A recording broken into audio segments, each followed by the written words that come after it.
भगवते वासुदेवाय नमः। वासुदेव की कृपा आप पर, आपके परिवार पर सदा सर्वदा बनी रहे। आप सभी का इससे पहले के अध्याय में पुरुषोत्तम मार्क्स महत्म के 26वें अध्याय में आपने जाना था कि महर्षि वाल्मीकि जी ने कहा कि हे राजन, मैंने उत्तम कल्याण को करने वाला, पापों का नाशक, उत्तम फल को देने वाला, माधव भगवान को प्रसन्न करने वाला, मन को प्रसन्न करने वाला धर्म का रहस्य कहा।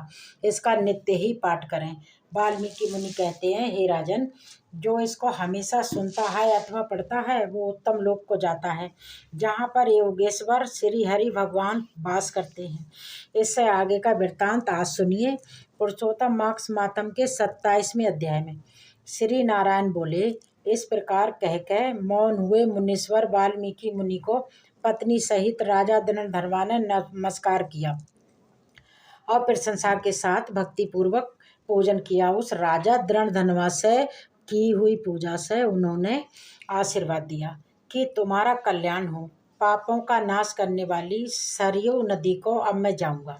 इस समय हम दोनों को इस प्रकार बात करते करते सायं काल हो गया है। ऐसा कहकर मुनि श्रेष्ठ वाल्मीकि मुनि शीघ्र ही वहां से चले गए। राजा धनधर्वा भी सीमा तक वाल्मीकि मुनि को पहुंचाकर फिर अपने घर वापस लौट आया।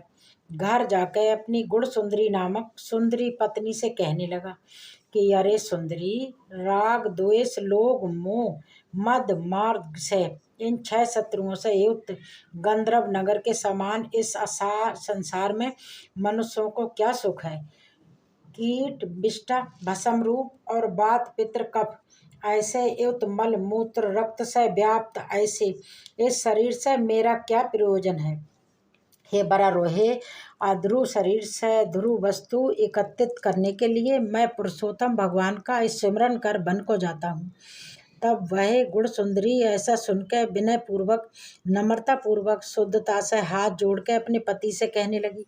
गुण सुंदरी बोली, हे राजन, मैं भी तुम्हारे साथ चलूंगी। पतिव्रता पत्नी के पति ही देवता होते हैं। जो पत्नी पति के जाने पर पुत्र के घर में रहती है वो स्त्री पुत्र वधू के अधीन होकर पराये घर में कुत्ते के समान रहती है।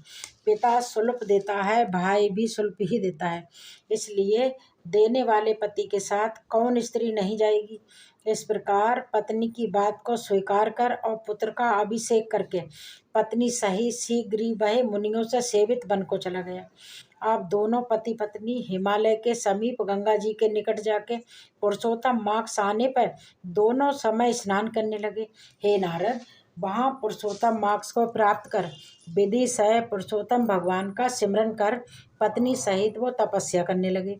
ऊपर हाथ किए हुए बिना अवलंब पैर के अंगूठे पर स्थिर आकाश में नजर लगाए निराहार होकर राजा श्री कृष्ण भगवान का जप करने लगे। इस प्रकार व्रत की विधि में स्थित हुए तपोनिधि राजा की पतिव्रता रानी उनकी सेवा में तत्पर हो गई। इस प्रकार कठिन तपस्या करते हुए राजा का पुरुषोत्तम मार्क्स संपूर्ण होने पर घंटी माऊ के जल से विभूषित विमान वहां आया। ऐसा तत्काल आए हुए पुण्यशील और सुशील सेवित विमान को पत्नी सहित राजा आश्रय युक्त होकर विमान में बैठ के पुण्यशील और सुशील को नमस्कार करने लगे। इसके बाद पुनः वे पत्नी सहित राजा को विमान में बैठने की आज्ञा देने लगे। पत्नी सहित राजा विमान में बैठकर फिर सुंदर नवी शरीर धारण कर तत्काल गोलोक को चले गए। इस प्रकार पुरुषोत्तम मार्क्स में तपस्या करके भय रहित लोक को प्राप्त होकर हरि के निकट आनंद करने लगे। और पतिव्रता पत्नी भी पुरुषोत्तम मार्क्स में तप करते हुए पति की सेवा कर उसे लोक को प्राप्त हुई।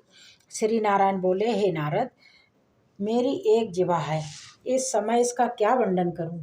इस पृथ्वी पर पुरुषोत्तम के समान कुछ भी नहीं है। सहस्त्र जन्म में तप करने से जो फल प्राप्त नहीं होता है वो फल पुरुषोत्तम के सेवन से पुरुष को आसानी से प्राप्त हो जाता है। श्री पुरुषोत्तम मार्क्स में बुद्धिपूर्वक या फिर अबुद्धिपूर्वक किसी भी बहाने अगर उपवास, स्नान, दान और जप आदि किया जाए तो करोड़ों जन्म पर्यंत पाप नष्ट हो जाते हैं। जैसे दुष्ट बंधन में अबुद्धिपूर्वक 3 रात तक पुरुषोत्तम मास में केवल स्नान कर लिया तो उसके पूर्व जन्म के सभी कुकर्मों का नाश हो गया और वो बंदर भी दिव्य शरीर धारण कर विमान पर चढ़ के जरा मरण रहित गौलोक को प्राप्त हुआ। इसलिए ये पुरुषोत्तम मास संपूर्ण मासों में अत्यंत श्रेष्ठ मास है, क्योंकि इसमें बिना जाने ही पुरुषोत्तम मास में किए गए स्नान मात्र से दुष्ट बानर को हरि भगवान के समीप पहुंचाया। अहो आश्चर्य है, श्री पुरुषोत्तम मास का सेवन जो नहीं करने वाले हैं वे महामूर्ख हैं, वे धन्य हैं, वो किरत किरते हैं, उनका जन्म सफल है जो श्री पुरुषोत्तम मास का विधि विधान के साथ स्नान दान जप हवन उपवास पूर्वक सेवन किया करते हैं। नारद मुनि बोले, नारायण नारायण प्रभु, वेद में समस्त अर्थों का साधन करने वाला मनुष्य शरीर कहा गया, परंतु ये वानर भी व्यास से पुरुषोत्तम मांस का सेवन कर साथ साथ मुक्त हो गया है। हे तपोनिधे, संपूर्ण प्राणियों के कल्याण के निमित्त मुझसे एक कथा को कहिए। इस वानर ने 3 रात तक स्नान कहाँ किया? ये वानर कौन था? आहार क्या किया करता था? कहाँ पैदा हुआ? कहाँ रहता था? और श्री पुरुषोत्तम मास में व्यास से क्या पुण्य मिला? हे तपोनिधे, कृपा कर इस सब कुछ विस्तार पूर्वक मुझसे कहिए। आपसे कथा अमृत श्रवण करते हुए मुझे तृप्ति नहीं होती। श्री नारायण बोले, हे देवासी, कोई केरल देश का अत्यंत लालची शहद की मक्खियों के समान धन में प्रेम रखने वाला, सर्वदा धन के संचय करने में तत्पर रहने वाला कोई ब्राह्मण था। उसी कर्म से लोक में गद्दर्य नाम से प्रसिद्ध था। उसके पिता ने भी उसका चित्र शर्मा रखा हुआ था। उस गदर्य ने सुंदर अन्न सुंदर वस्त्र का कभी किसी समय उपभोग नहीं किया। उसको भी बुद्धि ने अग्नि में आहुति पितरों का श्राद्ध भी नहीं किया, सम्मान पाने के लिए कुछ नहीं किया और आश्रित वर्ग का कभी पोषण भी नहीं किया। अन्याय से धन को इकट्ठा कर पृथ्वी में गाड़ दिया। माघ मास में उसने कभी तिलों का दान नहीं किया, कार्तिक मास में कभी दीप दान नहीं किया, कभी ब्राह्मणों को भोजन नहीं कराया, वैशाख मास में धान्य का दान नहीं किया और वेद युग में सोने का दान नहीं किया, वैद रीति युग में चांदी का दान नहीं किया और ये सब दान कभी सूर्य संक्रांति काल में नहीं दिया। चंद्र ग्रहण सूर्य ग्रहण के समय ना तो जप किया और ना अग्नि में आहुति दी। सर्वत्र नेत्रों में आंसू भर के दीन वचन कहा करता था। वर्षा वायु आतप से दुखी दुबला और काले शरीर वाला वो मूर्ख सदा धन के लालच से धरती पर घूमा करता था। अरे कोई इस ब्राह्मण को कुछ दे देता, इस प्रकार बार बार कहता हुआ गौएं दोहने के समय तक कहीं भी ठहरने में असमर्थ था। लोक के प्राणियों के धिक्कारने से जला हुआ और बड़ा बेचैन मन होकर घूमा करता था। उसका मित्र बल बनेचर बाटका का मालिक था। उस गद्रे ने उस माली से बार बार रोते हुए अपने दुख को कहा, नगर के वासी मेरा रोज तिरस्कार करते हैं, इसलिए मैं उस नगर में नहीं रह सकता हूँ। इस प्रकार कहते हुए उस गद्रे ब्राह्मण के अत्यंत दीन वचन को सुनकर माली का मन दया से भर गया। शरण में आए हुए उस दीन ब्राह्मण पे माली ने दया करके कहा, हे कदरे, इस समय तुम इस बाटका में ही रहो। नगर वासियों से अपमानित हुआ वो गदर उसी माली के वचन सुनकर बड़ा खुश होकर उसकी वाटिका में रहने लगा। नित्य उस माली के पास रहा करता और उसकी आज्ञा का पालन करता था। इसलिए उस माली को गदरे पर दृढ़ विश्वास हो गया और उस गदरे में अत्यंत विश्वास होने के कारण माली ने उस गदरे ब्राह्मण को अपने से छोटे बगीचे का मालिक भी बना दिया। इसके बाद उस माली ने ये निश्चय किया कि कदरे हमारा ही आदमी है, इसलिए वाटिका की चिंता को छोड़ के राज मंदिर का सेवन किया। राजा के यहाँ उस माली को बहुत सारा काम रहता था, इसलिए और पराधीनता बस वाटिका की ओर वो कभी नहीं आया। कभी उसने देखा ही नहीं कि उसके सुंदर बगिया में अब क्या हो रहा है। उधर वो अत्यंत दुर्बल गदरे उस वाटिका के फलों को अच्छी तरह खूब आनंद से खाया करता और लालचवश बचे हुए फलों को बेच देता था। निर्भय पूर्वक उस बगीचे के फलों को बेच के उसे मिलने वाला धन वो खुद रख लेता था। जब माली पूछता तो उसके सामने झूठ बोलता, कहता कि मैं नगर नगर में घूमता फिरा, भिक्षा मांगता रहा और जो मिलता उसी को खाता, और फिर भी तुम्हारे बगीचा की रक्षा करता हूँ। और ये पक्षीगण भी इस फलों को सारा चट कर जाते हैं। देखो, मैंने कुछ खाते पक्षियों को अच्छी तरह मार भी डाला है। यहाँ चारों तरफ उन पक्षियों के मांस और पंख गिरे पड़े हैं। उन मांस के टुकड़ों को और पंखों को देख के उसका अत्यंत विश्वास कर वो माली वहां से चला गया। इस प्रकार अत्यंत जर्जर उस दुष्ट गरदरे के वास करते 87 वर्ष बीत गए। वो मूर्ख वहाँ ही मर गया और उसे अग्नि और लकड़ी भी नहीं मिली। बिना भोगे पापों का नाश नहीं होता है, ऐसे वेदों को जानने वाले कहा करते हैं, और इसमें कुछ भी झूठ नहीं है। इस प्रकार हाहाकार करता हुआ यमदूतों के मुदगर के आघात से पीड़ित होकर अत्यंत भयंकर दीर्घ मार्ग को गया।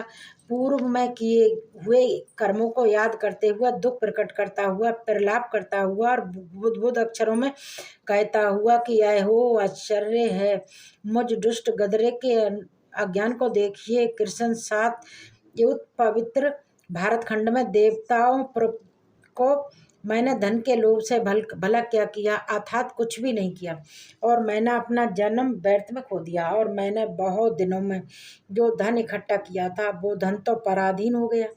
इस समय काल पास में बंधा हुआ पराधीन होकर मैं क्या करूं? पहले मनुष्य शरीर को प्राप्त कर मैंने कुछ भी पुण्य कर्म नहीं किया, ना तो दान दिया और ना अग्नि में आहुति दी, ना हिमालय की गुफा में तपस्या की, मकर के सूर्य राशि में स्थित होने से माघ मास में ना तो गंगा जी के जल का सेवन किया, पुरुषोत्तम मास के अंत में 3 दिन उपवास भी नहीं किया, और कार्तिक मास में तारागण के रहते प्रातः स्नान नहीं किया। मैंने पुरुषार्थ को देने वाले मनुष्य शरीर को पुष्ट नहीं किया। अहो आश्चर्य है, मेरा संचित धन तो धरती में निरंतर गड़ा ही रह गया। दुष्ट बुद्धि होने के कारण जीवन पर्यंत जीव को कष्ट दिया, और मैंने जठराग्नि को भी कभी अन्न से तृप्त नहीं किया। किसी पर्व के आने पर उत्तम वस्त्र से शरीर को कभी ढका तक नहीं, ना तो जाति के लोगों को, ना बंधु बांधवों को, ना स्वजनों को, ना बहनों को, ना दामाद को, ना कन्या को, ना माता पिता छोटे भाई को, ना पतिव्रता पत्नी को, ना ब्राह्मणों को प्रसन्न किया। इन लोगों को एक बार भी मिठाई से कभी तृप्त नहीं किया। इस प्रकार विलाप करते हुए उस गदरे को यमदूत मारते हुए यमराज के पास ले गए। उसको देखकर चित्रगुप्त ने उसके पाप पुण्य को देखा और अपने स्वामी धर्मराज से कहा कि हे महाराज, ये ब्राह्मणों में अधम कंजूस है, धन के लोभी दुष्ट गदरे का कुछ भी पुण्य नहीं है। वाटिका में रहकर इसने बहुत पाप किए हैं। माली का विश्वास पात्र बनकर पहले तो फलों को खूब चुराया, और जो जो पके हुए फल थे उन्हें खाया, और जो खाने से बच गए थे उन्हें इस दुष्ट ने धन के लालच से बेच डाला। एक फलों की चोरी का पाप, दूसरा विश्वासघात का पाप। हे प्रभु, ये 2 पाप इस कंजूस में अत्यंत उग्र हैं, और भी इसमें अनेकों प्रकार के पाप भरे हुए हैं। नारद मुनि बोले, इस प्रकार ब्रह्मा जी के पुत्र चित्रगुप्त के वचन को सुनकर अत्यंत क्रोध से युक्त धर्मराज ने कहा कि ये कदर्रे 1000 बार वानर योनि में जाए, और विश्वासघात का फल इसको बाद में मिलेगा। जय श्री कृष्णा। इसकी आगे का वृत्तांत आप सभी अगले अध्याय में सुनिएगा। आज की कथा आपको अच्छी लगे तो वीडियो को लाइक करके कमेंट बॉक्स में ज़रूर बताइएगा। राधे राधे।